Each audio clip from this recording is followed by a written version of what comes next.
Muy buenas tardes. Abrimos los micrófonos de COPE Cieza Vega Alta con el mismo objetivo de siempre, estar informado. Los lunes aquí nos gustan porque Ángel Penalba, nuestro boticario de confianza, no falla nunca nuestra cita. Y hablando de citas, vamos a aprovechar la ocasión de que la semana pasada se celebraba San Valentín, el día por excelencia de los enamorados. El amor, algo tan difícil de descifrar, que según Melendi es un arte y que según Gandhi, donde hay amor hay vida. Sin embargo, el amor, pues ya saben que puede ser fruto de relaciones sexuales y estas, a su vez, si no hay una protección adecuada, puede derivar en enfermedades de transmisión sexual, mucho más comunes de lo que imaginamos. Hoy con Ángel vamos a descubrir algunas de las ETS más frecuentes, cómo protegernos para evitar su contagio y también los fármacos que existen para aliviar los síntomas y cómo actúan ante ellas. Ahora sí, Ángel, muy buenos días. Muy buenos días, Carmen. Muy buenas tardes, yo con los días ya. Muy buenas tardes, Carmen. Es un lujo estar aquí un lunes más, comenzando la semana, hablando de salud y de consejos saludables que puedan mejorar nuestra vida diaria.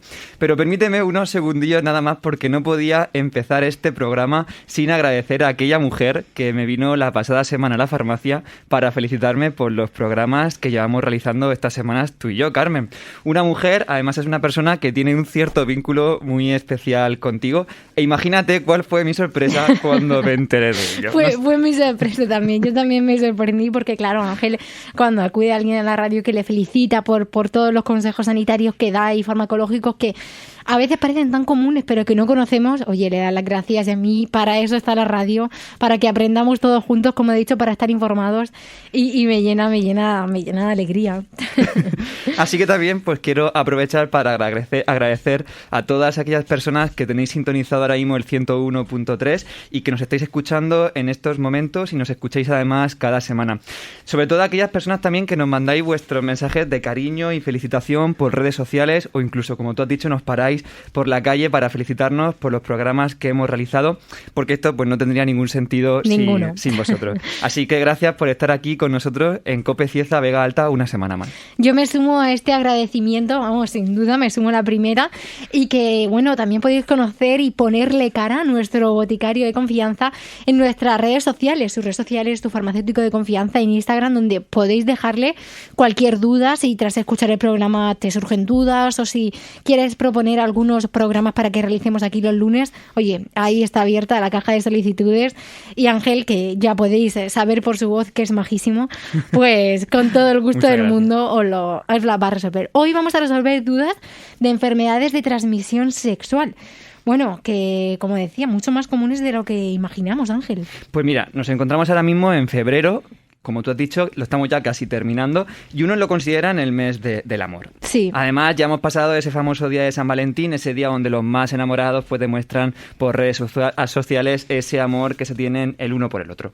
Pero el amor sin protección pues no sirve de nada y debemos tomar precauciones a la hora de tomar relaciones sexuales. Esta semana vamos a hablar de las enfermedades de transmisión sexual y, como tú has dicho, son mucho más frecuentes de lo que nosotros nos pensamos. Hay más de 20 tipos de ETS, como se conocen frecuentemente, sí. Enfermedades de transmisión sexual, donde podemos incluir clamidias, gonorrea, VIH y su correspondiente SIDA, que luego hablaremos un poco más de ella, sífilis y un largo etcétera. Pero, ¿realmente quién causa estas enfermedades de transmisión sexual? Pues las causas de estas ETS pues pueden ser varias. Pueden ser producidas por bacterias, por virus o parásitos. En concreto, en el día de hoy pues vamos a centrarnos en aquellas enfermedades de transmisión sexual que son producidas por bacterias y por virus. En concreto, vamos a hablar de 3 enfermedades de transmisión sexual que son como las más frecuentes o las más conocidas. En concreto, sífilis, gonorrea, que estas dos van a estar producidas por bacterias, y el virus de la inmunodeficiencia humana, o VIH, que está causada por un virus, como dice su nombre. Ahora mismo estaba pensando en, bueno, no sé si la has visto, pero la serie que está en Netflix, que es Sex Education, que habla, por ejemplo, de muchas ETS que se cogen en los institutos, porque va sobre un instituto esta serie, como por ejemplo la clamidia, que la trataban allí. Pero bueno, más allá de este apunte de series, yo quiero reconocer también el papel que tienen los farmacéuticos para poder detectar que están ante una persona que puede tener una ETS, porque al final piensa en cuántas personas pasan a lo largo del día por las farmacias. Pasan millones de personas, miles de personas, y todos con sus casos particulares. Oye, mira, me duele la cabeza y estoy con mucha tos. ¿Qué me puede mandar para aliviar estos síntomas? Pues igual que acudimos con esos síntomas tan comunes, también acude gente con síntomas que ahora los conoceremos con ETS, y el farmacéutico tiene ese papel de poder descubrir que están ante una persona que puede tener una ETS. Y por eso, bueno, gracias Ángel, porque le tenemos aquí y a todos también, si nos está escuchando algún farmacéutico, igual. Y bueno, mencionabas algunas de las más comunes, como el virus de inmunodeficiencia humana, VIH, gonorrea y sífilis. Sí. Comenzamos por las que están causadas por bacterias, como la gonorrea y sífilis, si no me equivoco. Sí. Vale. Sí, pero si quieres empezamos por la sífilis primero. Vale. Esta enfermedad va a estar provocada por una bacteria que es llamada Treponema pallidum y se puede contraer mediante el contacto directo con una llaga de sífilis durante esas relaciones sexuales que pueden ser pues vaginales, anales u orales. Estas llagas pues las vamos a poder encontrar pues en la vagina, en el recto, incluso en los labios o en la boca, y puede propagarse en aquellas mujeres que la hayan contraído y que están embarazadas, puede propagarse a ese bebé que está en gestación. Por eso, pues las enfermedades de transmisión sexual afectan a hombres y a mujeres, pero en mujeres pues hay que tener un cierto cuidado, sobre todo si está embarazada, para no perjudicar a ese feto, ¿no? Y hablando de embarazo, una aclaración que hablábamos antes de entrar a los micrófonos, las anticonceptivas previene el embarazo, pero no es una barrera para no contraer ETS. Exacto. Esto ya lo dejamos claro desde el primer momento. O sea, que alguien se tome las pastillas anticonceptivas no significa que te vaya a prevenir una enfermedad de transmisión sexual. Simplemente pues te ayuda a prevenir un cierto embarazo, pero la enfermedad de transmisión sexual va a seguir estando ahí. Pues ahora sí, tras este paréntesis, ya el micrófono es tuyo, porque hablábamos de... y, por ejemplo, ¿cuáles son los síntomas que presentan? Que si yo acudiese a la farmacia, ¿qué síntomas tendría para estar en contacto con esta enfermedad? Pues en concreto el sífilis, que es de la que estamos hablando, presenta 3 fases de la enfermedad. Una primera fase donde es posible que notemos una única llaga, pero puede ser que haya muchas más. Aparece justamente en el sitio por donde entró la sífilis al cuerpo. Luego ya tenemos una fase secundaria que ya aparece suele comenzar con la aparición de una erupción en la piel en una o más áreas del cuerpo, es decir, que ya se extiende por parte del cuerpo, no solo en la parte vaginal o del recto. O por donde entrar, sino que también ya se extiende a otras partes del cuerpo. Esas erupciones pues, pueden tener un aspecto como unos puntos duros de color rojo o marrón rojizo en las palmas de las manos o en las plantas de los pies. Y en cuanto a otros síntomas que se pueden presentar, pues podemos encontrar fiebre, inflamación de las glándulas linfáticas, dolor de garganta, pérdida parcial del cabello y otros síntomas como dolor de cabeza, pérdida de peso y etcétera, ¿no? Y luego ya tenemos una fase latente de la sífilis, es una fase un poco más avanzada de la enfermedad. Comienza cuando todos estos síntomas que ya hemos tenido van a desaparecer, y si no se recibió ningún tratamiento, pues la mayoría de las personas por lo general pueden pasarla sin ningún síntoma y ya está. Al final es una bacteria que cuando decide morirse pues se muere, pero pues en algunos casos pues puede tener unos síntomas en una fase mucho más avanzada, como puede ser una dificultad para coordinar movimientos musculares, parálisis, entumecimiento, ceguera, demencia, incluso, por qué no decirlo, puede llegar a causar la muerte si no se trata. Avanza tantísimo no tener un tratamiento precoz para la sífilis. Sí, pero esto realmente avanza cuando ya la situación muy grave. Estamos hablando, a lo mejor tienes la infección unos 10-30 años.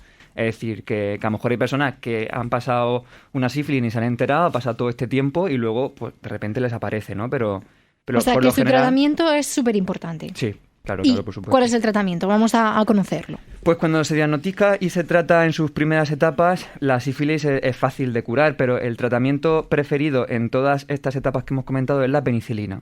La penicilina es un medicamento antibiótico que puede matar a esta bacteria que causa la sífilis, Y si luego hay alguna persona que en concreto es alérgico a la penicilina, pues siempre el médico puede sugerirnos otro tipo de antibiótico. Pero en principio el medicamento de elección va a ser la penicilina. Y esto, como mencionábamos, no es el caso del VIH, que permanece esa enfermedad, sino que la sífilis y la gonorrea, que ahora la conoceremos, si mantenemos un tratamiento adecuado, el que nos receta el médico, pasa como una simple infección bacteriana, Seba. Sí, es decir, cuando nosotros nos tomemos nuestro antibiótico, el tiempo que nos prescrita el médico, nos haga una serie de cultivos y vea que ya la bacteria pues ya no está en nuestro organismo, pues ya simplemente ya estamos curados y ya está. Pero eso no quita que luego, en un futuro, volvamos otra vez a infectarnos con una sífilis, una gonorrea. Es decir, que hayas pasado la enfermedad no significa que ya vas a estar inmune, por así decirlo, el resto de tu vida, sino que puedes tener una reinfección, por supuesto. ¿Y cómo se sigue el tratamiento? Porque has mencionado que se hacen unos cultivos, pues tanto como para detectarlas en algunos casos, como para saber que pues ya se ha ido, ya ha muerto, como habías dicho. ¿Cuál es cómo se sigue este tratamiento?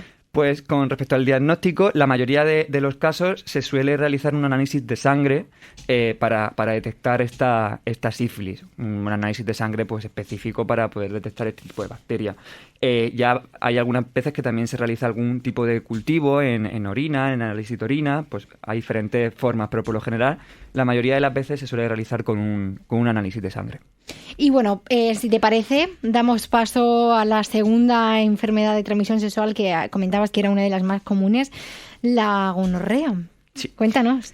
Pues en concreto la gonorrea es una infección que va a estar causada por otra bacteria, en concreto se llama Neisseria gonorrheae, que infecta, pues como ya he dicho antes, tanto a hombres como a mujeres. Esta gonorrea va a afectar con una mayor frecuencia a la uretra, al recto o incluso a la garganta, y en las mujeres pues la gonorrea puede infectar el cuello de la matriz. Pues la mayoría de las veces, es obvio decirlo, pero bueno, se transmite durante el acto sexual, vaginal, oral u anal, pero los bebés de madres infectadas pueden infectarse durante la labor del parto. Y en concreto los bebés, pues esta gonorrea suele afectar más a los ojos. Porque una vez que tienen el tratamiento médico, por ejemplo, pues 15, 20 días, un mes, el que diagnostiquen, ¿no se elimina del bebé? ¿O esto sería para pronunciarse en la última fase del embarazo, para que se pudiese transmitir? Supongo, tampoco soy médico, pero supongo que esto sería en las últimas fases del embarazo. ¿Y cuáles son los síntomas que presentan? ¿Cómo podemos saber que tenemos gonorrea? Pues por lo general esta infección no suele causar muchos síntomas, sin embargo pues pueden afectar a muchas partes del cuerpo, pero comúnmente aparecen en el tracto genital. En concreto pues nos suele aparecer dolor al orinar, secreción similar al pus en la punta del pene. Esto es un poco desagradable, dolor o hinchazón en un testículo. Con respecto a las mujeres, pues podemos incluir un aumento del flujo vaginal, dolor al orinar, un sangrado vaginal entre los periodos, un dolor abdominal o pélvico. Y luego también podemos tener otros síntomas en otras partes del cuerpo, como por ejemplo los ojos.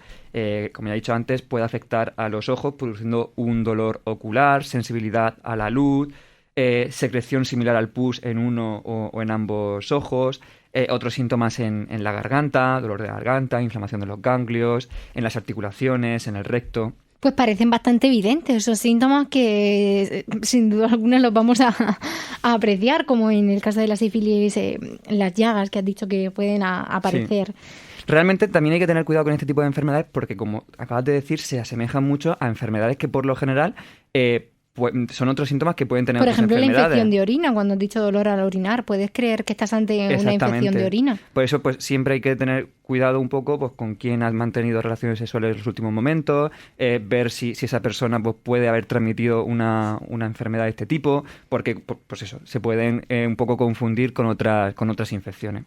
Bueno, pero para eso está la labor que realizan los médicos y también los farmacéuticos, el Claro. de las consultas para detectar o saber diferenciar más esos ápices que los ciudadanos a veces pasamos por alto.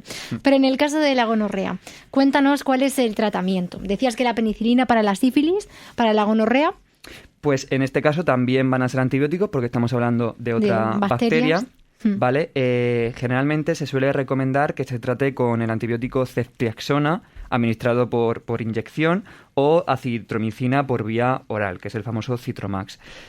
Si alguno es alérgico a los antibióticos de cefalosporina, como es este caso, la ceftriaxona, pues se puede administrar la gemifloxacina oral o la gentamicina inyectable o la citromicina oral. Esos son diferentes tipos de antibióticos que podríamos administrar, pero por supuesto esto no lo tiene que prescribir el médico, eso está claro. Y bueno, que tampoco los podéis dispensar sin una receta médica, o sea que más allá de que está muy bien conocerlos, lo primero que hay que hacer es acudir al médico y después a la farmacia, o bueno, la farmacia que mande al médico al paciente. Y como en el caso de la sífilis, y supongo que pues de todas las enfermedades de transmisión sexual, tienen que seguir el mismo tratamiento, cultivos, análisis de sangre. Un análisis de orina, un análisis de sangre. En este caso, por ejemplo, como puede afectar a la garganta, a la uretra, a la vagina, pues coger algunas muestras pues de la garganta, de la uretra, de la vagina, del recto, para recolectar todas esas bacterias que se pueden identificar en un laboratorio.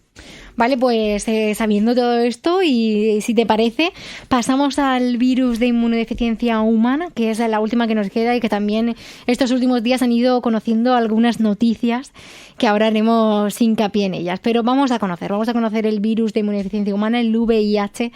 ¿Qué es? ¿Quién lo causa? Ya no son bacterias, supongo que virus, por el propio nombre que así lo indica, pero cuéntanos. Pues el VIH es un virus que nos va a atacar al sistema inmunitario del cuerpo y si no se trata, pues puede causar el SIDA, que es la etapa más, como la etapa terminal, por así decirlo, de la enfermedad. Es el síndrome de inmunodeficiencia adquirida. Con respecto a los síntomas, pues los síntomas pueden ser similares a los de una influenza dentro de 2 o 4 semanas después de la infección. Pues nos pueden aparecer fiebre, escalofríos, sarpullido, dolores musculares, dolores de garganta, fatiga. Sin embargo, puede que durante la infección aguda, que sería en este caso por el VIH, hay algunas personas que no se sientan enfermas. Si tiene estos síntomas, no significa que tenga la infección por el VIH, también hay que decir. Claro, porque son síntomas muy comunes: fiebre, malestar muscular. Al no ver estas manifestaciones de las ETS en la zona vaginal, nos hace pensar que puede ser cualquier otra cuestión alejada. Claro, pero cuando son pues una fiebre, un dolor muscular, un dolor de garganta, pues te piensas que es un simple resfriado o una gripe y variados ya está, del resfriado. Exactamente. Y en cuanto al diagnóstico del VIH, porque aquí sí que tengo un apunte y es que he leído que algunas farmacias realizan test de VIH. ¿Eso qué es un test de VIH? Pues mira, consiste en un pequeño pinchazo en el dedo para obtener unas gotitas de sangre que se ponen en contacto con una tira reactiva. Lo podemos asemejar, por ejemplo, a una prueba de la glucosa, ¿vale? Entonces ya el resultado que se obtiene en aproximadamente unos 20 minutos pues nos permite saber casi con una fiabilidad cercana al 100% si se tiene el virus o no. Este tipo de diagnóstico pues consiste en detectar la presencia del virus o de sus antígenos en la persona infectada, o si no de los antígenos, de los anticuerpos que una persona con esa infección pues ya ha generado frente al virus. Pero sí, no hace falta que manifestemos síntomas para poder realizarnos esta prueba si así lo deseamos, ¿no? Porque hemos mantenido muchas relaciones sexuales en este último mes, por ejemplo. Se puede realizar por si quieres salir tú de dudas, pues te puedes realizar esta prueba y que veas si tu cuerpo ya ha generado esos anticuerpos o tienes todavía esos antígenos frente al virus. Y en cuanto al tratamiento del VIH, que aquí sí que quizá pues alivia los síntomas, pero bueno, cuéntanos tú. Pues mira, el tratamiento de la infección por el VIH se llama tratamiento antirretroviral, ¿vale? Este tratamiento antirretroviral es una combinación de medicamentos contra el VIH que se debe tomar a diario, y además, repito, a diario. Y en concreto, algunos fármacos pues son la acidobudina, la amibudina o abacavir, ¿vale? A todas estas personas con infección por el VIH se les recomienda este tratamiento. Me gustaría recalcar que este tratamiento no cura el VIH. El VIH, pues desgraciadamente lo vas a tener ya el resto de tu vida, por así decirlo. Al menos por el momento no se conoce ningún tratamiento. Exactamente, al menos por el momento. Pero estos medicamentos contra el VIH pues ayudan a aquellas personas que lo tienen a llevar una vida pues más larga y sana. Además también reducen el riesgo de transmisión del VIH. Lo que hacen es que no deja, este tratamiento lo que hace es que no deja el virus replicarse en tu organismo, y al final lo que hace es ir disminuyendo los niveles de virus que hay en tu organismo, ¿no? Entonces, pues también ayuda a que se reduzca ese riesgo de transmisión, pero desgraciadamente, pues el virus siempre lo vas a tener en tu organismo, pero te ayuda un poco a...